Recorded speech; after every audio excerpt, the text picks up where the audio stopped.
Reporting back from Capitol Hill. Unfortunately, the Senate is not voting on a continuing resolution today or this week at all, and they will be heading home shortly for the weekend and set to return either Monday or on Tuesday for continuing votes on the CR that is currently pending in the Senate. It is unlikely that this shutdown is going to end next week, and unfortunately all discussions and negotiations have essentially stalled, and it appears that we might be going into at least the end of November with this shutdown. And as I've reported on before, there are issues and cracks with our banks as far as access to liquidity. Now, this is kind of a perfect storm because the Federal Reserve in 2020 removed the bank's 10% reserve requirements. And since 2022, the Federal Reserve has engaged in quantitative tightening operations, essentially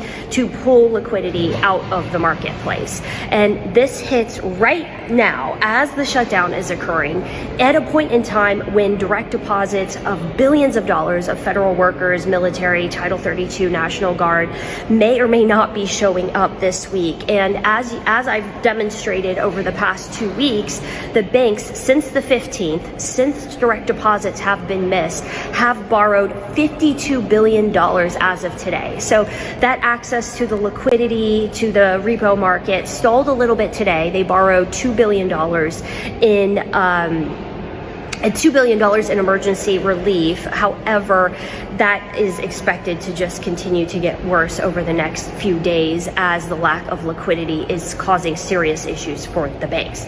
Now, the other issue is you have to look at U.S. Treasury. U.S. Treasuries is essentially how the U.S. government gets funds, gets liquidity. And since May of this year, U.S. Treasuries have been downgraded. There is not much confidence internationally with the U.S. government, with our debt levels, and with the U.S. Treasuries as a safe asset class. So since October 1st, we have seen a mass exodus of people leaving U.S. Treasuries, selling off U.S. Treasuries, and jumping to other asset classes such as gold and silver. So I encourage all of you to go look at the 10-year U.S. Treasury rate, go look at what's happened with that since October 1st. Also go look and see what's happened with gold and silver, and I think you're going to be able to put together a picture of what is happening with investments, where money is moving to. And it's a little bit frustrating because I shared with all of you the CNBC article yesterday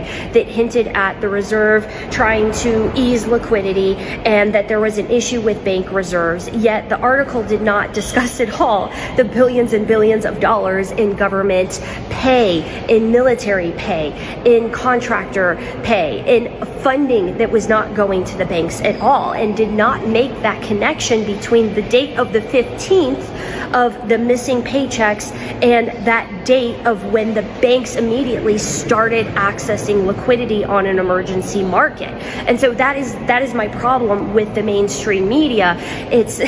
I'm looking right now at a burning house, and everyone else in the media seems to be looking at it saying, oh wow, look at those beautiful Christmas lights. It's absolutely absurd. So I encourage all of you to go look at the aforementioned markets, go take a look at U.S. Treasuries, take a look at gold and silver, and you're going to clearly see that assets the investments in assets are changing right now. And so it's important to protect your own assets, protect your own capital. Don't put all of your money in one bank. Make sure that whatever you do have in cash is spread out amongst at least 2 or 3 banks, and that you have the FDI insured limit. You're not over that at any particular bank. So do your best to try to protect your own savings. I will continue to cover what's going on here at Capitol Hill, but there is the sentiment right now on the Hill is that this is not going to end until end of November, potentially even into December.